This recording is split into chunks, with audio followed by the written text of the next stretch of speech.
Letting go is not a moment, it's a process. A slow, quiet unbinding of everything we've carried for too long.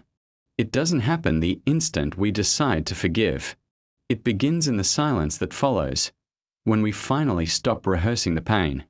Forgiveness is often spoken of as freedom, but before freedom comes the unraveling. The mind resists. The heart argues. We replay every scene, searching for fairness that never comes. To let go, we must first face what we are holding on to. Anger, betrayal, the ache of being misunderstood, they don't leave quietly. They demand to be acknowledged, seen, and released with intention. Because forgiveness isn't an act of weakness. It's an act of understanding that the weight you've been carrying was never meant to be permanent.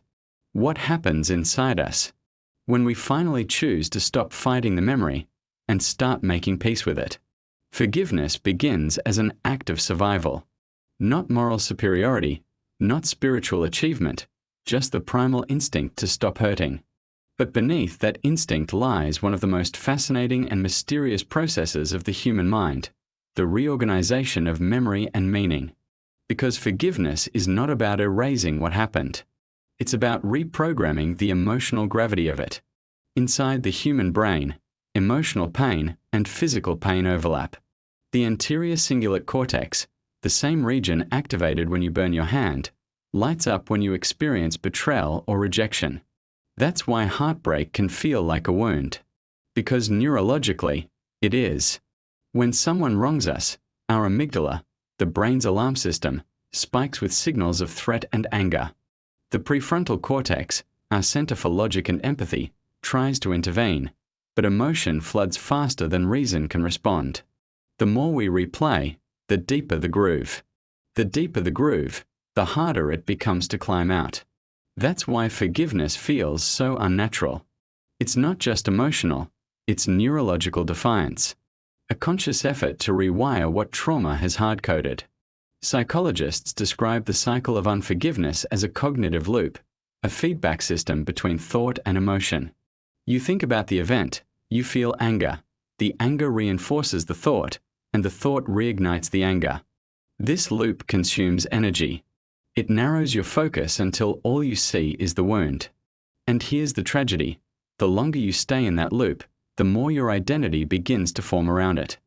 You become the person who was hurt, the one who was wronged. But identity built from pain is fragile.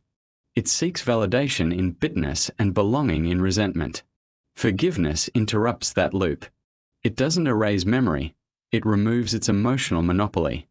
It says, "You happened to me, but you do not define me." Here's something few people realize. Forgiveness is not just about the offender. It's also about forgiving the parts of ourselves that blame us for not seeing it sooner. The internal dialogue often sounds like this: how could I have trusted them? Why did I stay so long? What's wrong with me that I let this happen? Self-directed anger can be more corrosive than the original pain. It seeps quietly, turning guilt into shame. Shame whispers that forgiveness is weakness. That letting go means losing the moral high ground. That moving on means you're naive. But that's an illusion. Because forgiveness doesn't mean lowering your boundaries. It means reclaiming your peace from the person who breached them. You stop letting their actions narrate your self-worth. You stop negotiating with ghosts. Forgiveness is a detox of the heart. When anger lingers too long, it becomes emotional residue, cortisol, adrenaline, sleepless nights, tight muscles, clenched jaws. Biologically, unforgiveness keeps the body in a state of low-grade threat. Your immune system weakens, your blood pressure rises, your focus dulls. You live in a war your body never signed up for. But the moment you begin the process of letting go, truly, consciously, something measurable happens. Your parasympathetic nervous system, the rest and digest network, activates. Your breathing deepens. Heart rate stabilizes. Your brain's reward centers release dopamine and oxytocin, the same chemicals associated with love and safety. Forgiveness literally changes your physiology. It's the body exhaling what the soul has carried too long. Imagine holding a photograph of your pain. Every time you look at it, it triggers the same emotions: anger, loss, regret. But what if, one day, you step back and see it differently? You realize the photo doesn't just capture pain, it captures proof of survival. You lived through that moment. You endured. That's the essence of reframing. In therapy, it's the process of changing how you interpret the story. Instead of thinking, "They destroyed me," you begin to think, "They changed me, and I choose what that change means." Forgiveness lives in that space, between memory and meaning. It doesn't rewrite history, it rewrites significance. There's a quiet power in forgiveness that people rarely talk about: the power of refusal. When you forgive, you refuse to let another person's actions dictate your emotional weather.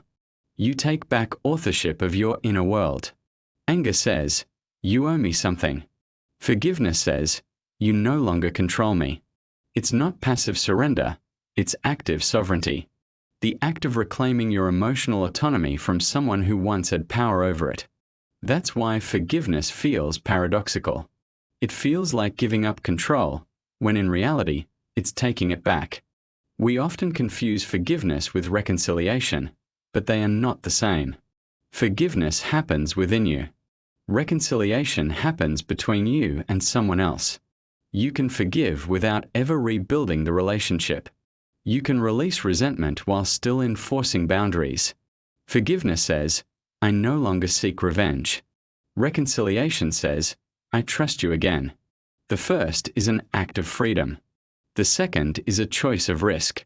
Sometimes, healing means walking away with grace, not returning with conditions. Philosophers from every era have wrestled with forgiveness.